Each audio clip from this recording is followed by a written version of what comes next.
let's talk about, well, let's start off with, I watched the video, some videos that you recorded for your album Drama.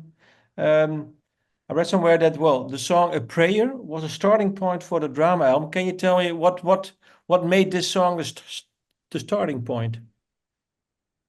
By the time I write one song, that probably means that I've written about 20 or 30 songs that I've thrown away because they are just terrible garbage. But I'm very lucky that when I find something that I find is good, that I like it, I know it. It's not like, well, maybe, or the guitar part's cool, or no, I can recognize when I've got something that is worth pursuing. And when I started writing a prayer and the song started to come together, I knew that I was going to be able to make an entire album of this kind of stuff, very romantic and melancholy. And, sometimes you try to do that, but it just doesn't come out so good. Like I said, I threw away so much stuff. It's really incredible how much stuff got thrown away before I decided that I liked it. And A Prayer was the first one where I was really excited about it. And I just want to, when I feel like I want to play the music for somebody else, that's when I know it's good. Usually I'm like, I keep it all to myself, but if I have something like A Prayer, I really want everybody to hear it. And that was kind of the sign that I was doing something okay. What sort of mindset were you in when you wrote A Prayer? Well, I knew that I wanted to do the type of thing where in music, sometimes you're just listening, and for some strange reason, maybe a tear comes out of your eye, or maybe you feel a chill or goosebumps. Um, I was always attempting to do that. And on A Prayer, I got the effect that I wanted. Like when the song builds up to a climax towards the end, that's really the effect that I want the listeners to feel. And when I was a kid, I used to be mystified by it. You go to a classical concert or even sometimes a rock concert, and you don't know why, but for some reason you start to feel like kind of maybe a little bit melancholy and tears come out of your eyes, and it's only music. So how does this happen? Um, and so that's something I've always been chasing in my music. And well, that happened for you with A Prayer. Oh yes, definitely, Yeah. definitely. And well, like I said, can you say that, well, you wrote this song and then you said, well, now I knew what I wanted to write. So you knew what you wanted to write. Does it also something have to do with, well, with maybe the mindset you were in? What is it? Does it, well, coincide with, well, maybe working on your autobiography or something?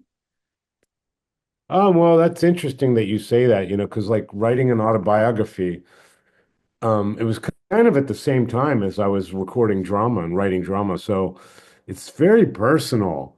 Usually you don't think about yourself that much in day-to-day life. You don't really think about how you feel about things, and you don't think about maybe some people do, but I just don't think about myself all that much.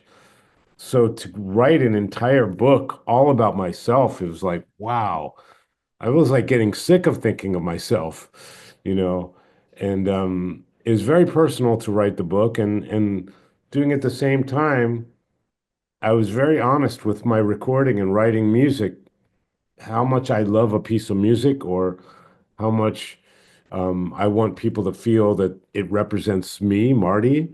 Um, so it was kind of going parallel, actually. It was very personal. And I think when you're playing really heavy metal, aggressive metal and stuff like that, it's a little bit less personal and it's more macho and a lot of aggressiveness and power and things like that. But on drama, it was kind of all of the personal feelings and melodic motifs that are very private, kind of, and that's kind of same thing, and obviously in an autobiography. So I can feel a parallel.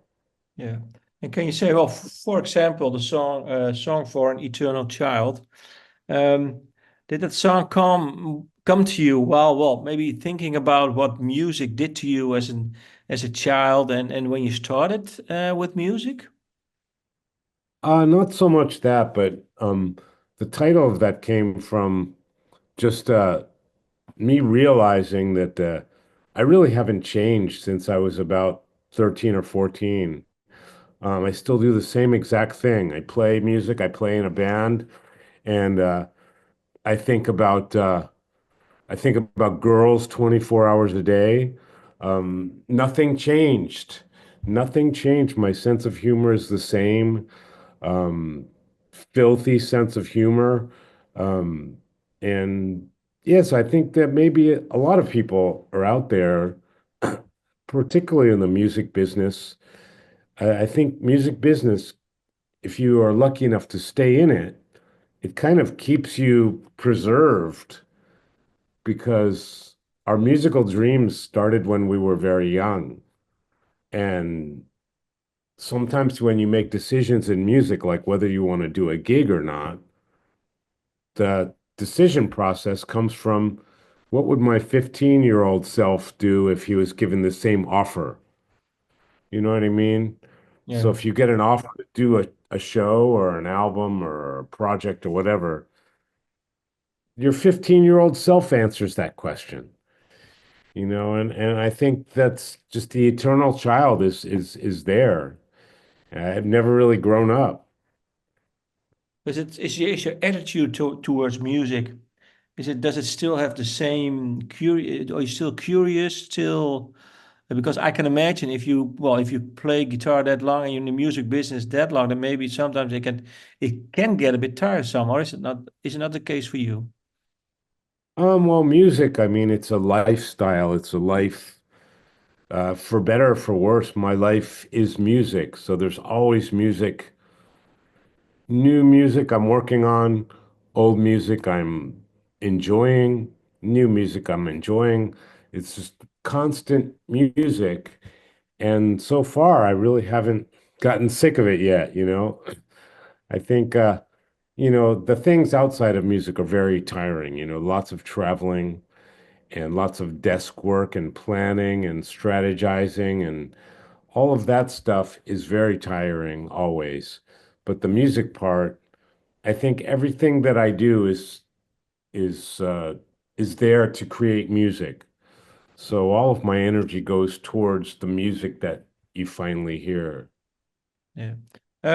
Well, while working on that autobiography, Dreaming Japanese, were there certain things that you, well, forgot to remember a little bit, and that maybe when you were in that process of writing the book, you say, "Hey, that was a really nice thing that maybe it was more important for me than I actually realized back then." Can you share maybe one or two stories? Yeah, wow, that's a good question. A lot of it, because I wanted to make sure that the readers got private information that's not like an interview, the private information that's like not on the internet.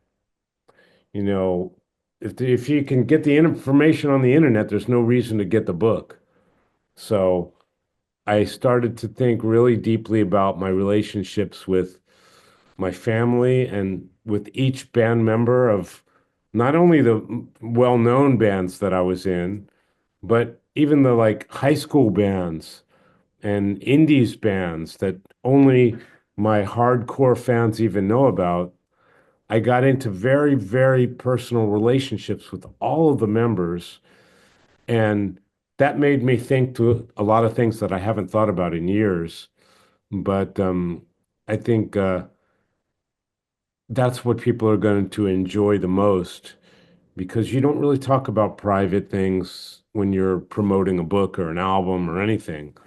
You just talk about the music or touring dates and things like that. But I talked about very open, personal information that it doesn't always make me look good. I mean, I tried not to rewrite history. I wanted it to just be the truth, and I don't always look great. in there. But yeah, it was very and very much a lot of reflecting on things that I haven't thought about in years. Yeah. Can you maybe share one story? What is the band member, maybe high school band, maybe famous band that you played in that you say, well, actually in hindsight, well, he played a big role in the way I play and who I am. Oh, that's a good one. Yeah, I mean, I talked about the first manager that I ever had. I was in a band called Hawaii, and we had a manager, and he wasn't really a professional manager. He was just the father of one of my guitar students, and he was really an air conditioner salesman. Knew nothing about music, but he bought me a bunch of new guitars. He started to do manager type work for the band. And I think a lot of young bands have a person like this that comes around, someone in a normal occupation, but they just want to be a part of music. You know what I mean? So they kind of buy their way in, because all young bands need equipment and they need an adult to help us around. We were all teenagers and he was maybe in his 40s or something. And so having him around was like having a parent figure for us as a band. And although we didn't respect him because he wasn't a musician, he didn't understand music, but often he would say things that later in life I would realize were very, very smart. And one of the things that he told me, he said, don't get so excited about having fans. If you have fans, don't let it get to your head. Everybody has fans. Even that little band that plays in the corner bar, they have fans. Don't get excited about having fans. Just make better music. And that was really, really smart.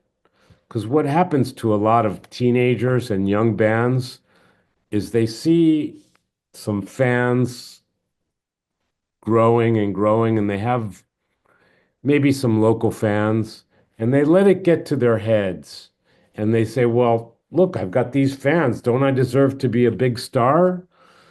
And the manager kind of squashed that. He says, everybody has fans. Forget about it. Just make better music. And I thought that was wonderful advice later. At the time, I'm like, you're an air conditioner salesman. You don't know what you're talking about. But it was good advice. Did you think about his advice when you were actually, having that big success with Megadeth? I always thought about that advice. And, sometimes things stick with you. So I never took fans for granted. Each single fan, you have to work for everyone. Every one single fan, you have to work for that person. And, when you're an adult, you know that. But when you're a kid, you're just like, hey, I must be great because people are coming to see me. But maybe they came to like eat Chinese food or something. Who knows why they're there?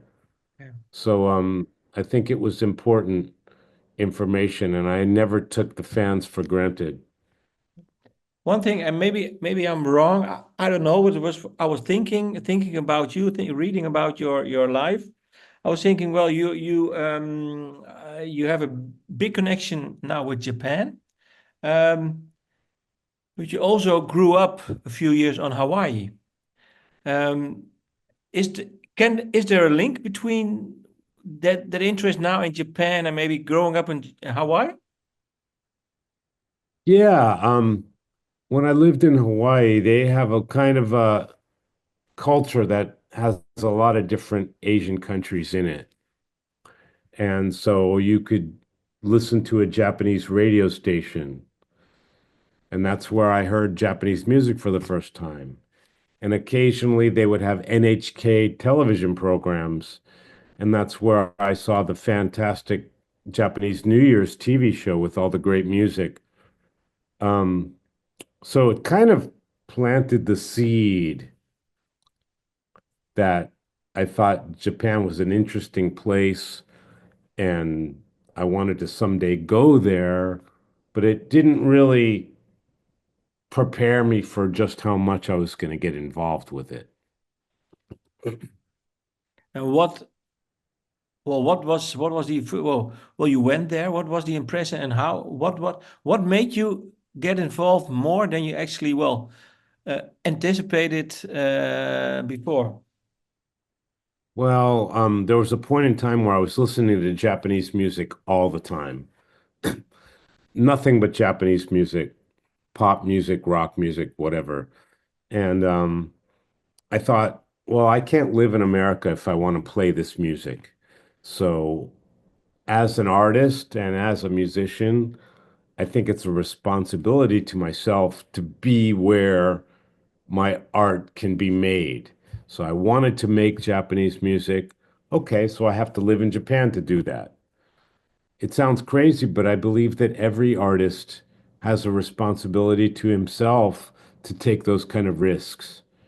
And I did that, and I got very lucky with a couple things happening. You know, my music started to work out, and then as I wrote in the book, television really broke it open for me. I wound up doing a lot of television programs, and I got my career seriously.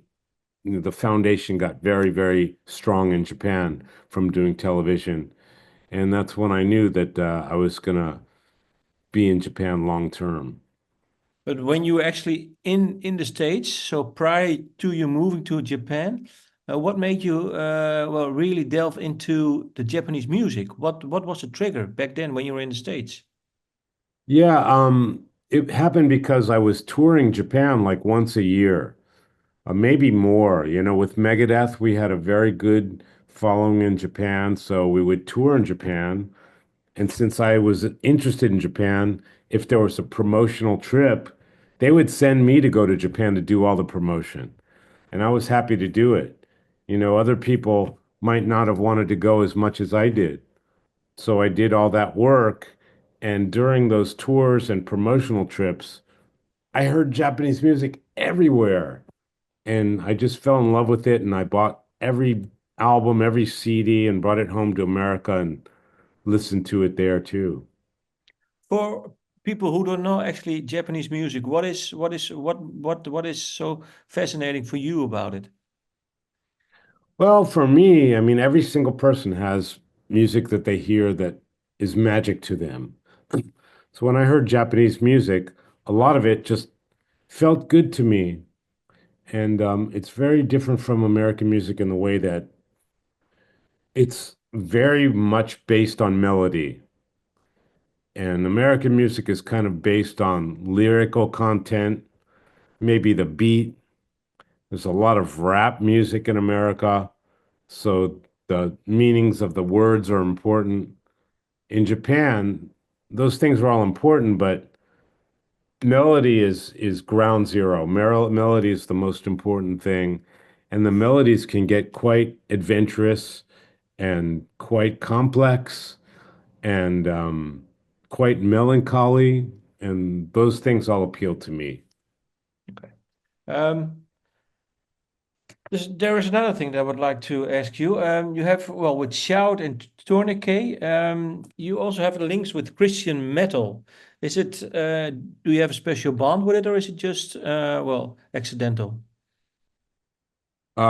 I think that shout thing became something on my Wikipedia, which is absolutely, I think I did a recording session for Yeah. 35 minutes and that was it. So somehow it got onto my Wikipedia. You know, I've done maybe 1,000 sessions for other artists. I don't know why that one's on Wikipedia. Um, Tourniquet is a band founded by my dear friend Ted Kirkpatrick.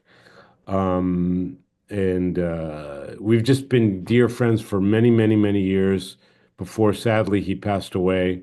a couple years ago, but I recorded a lot of stuff for him. His music is Christian music, but I didn't know anything about Christian rock or anything. He was just a good friend of mine. It had nothing to do with religion. That's good.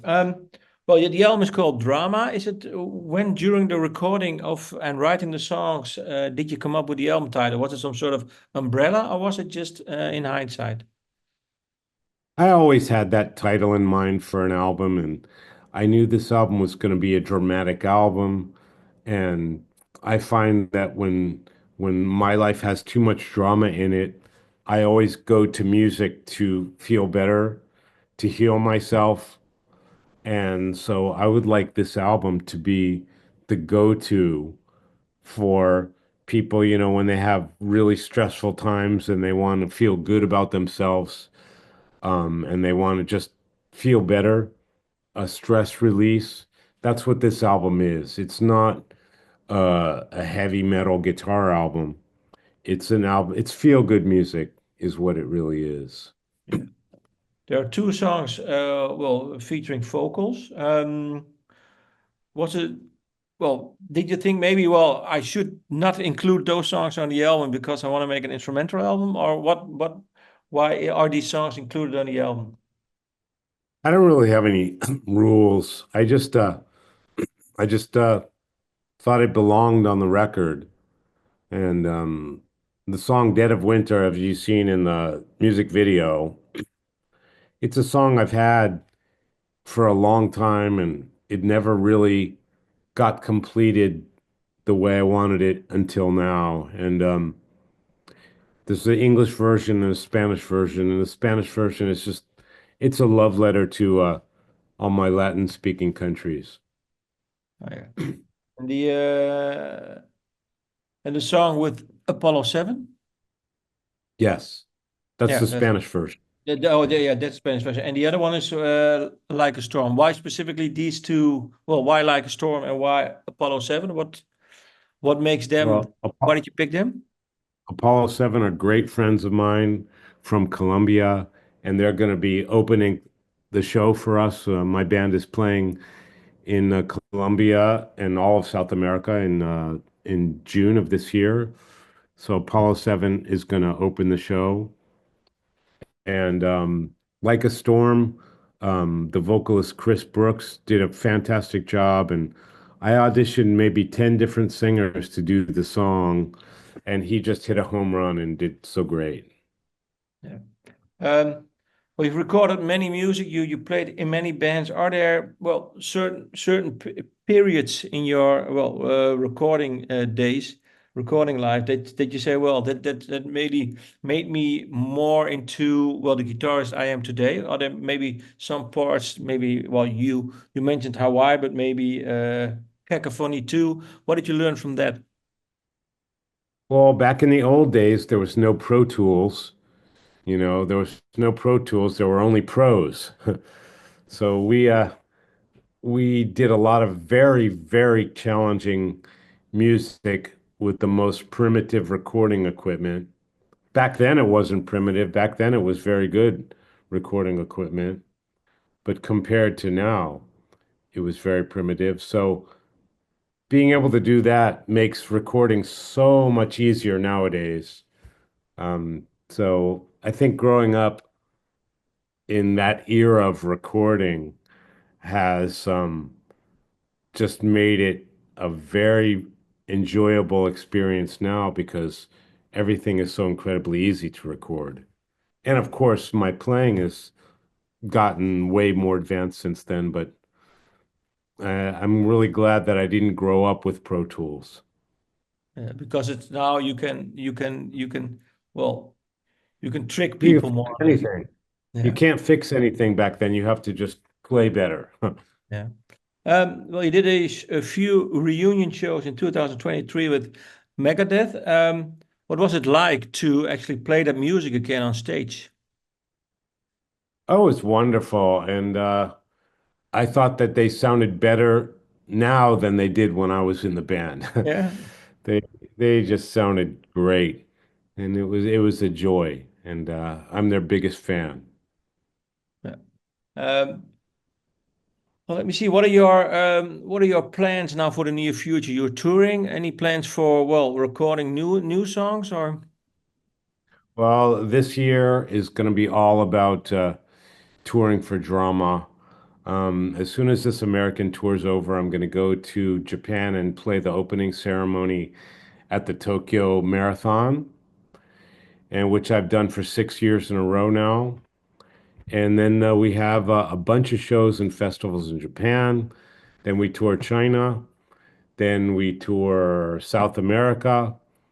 And then I come back to Japan to tour Japan with a Japanese artist. And then hopefully, fingers crossed, touring Europe and America again to finish out the drama tour. Oh, But yeah. we haven't confirmed Europe yet.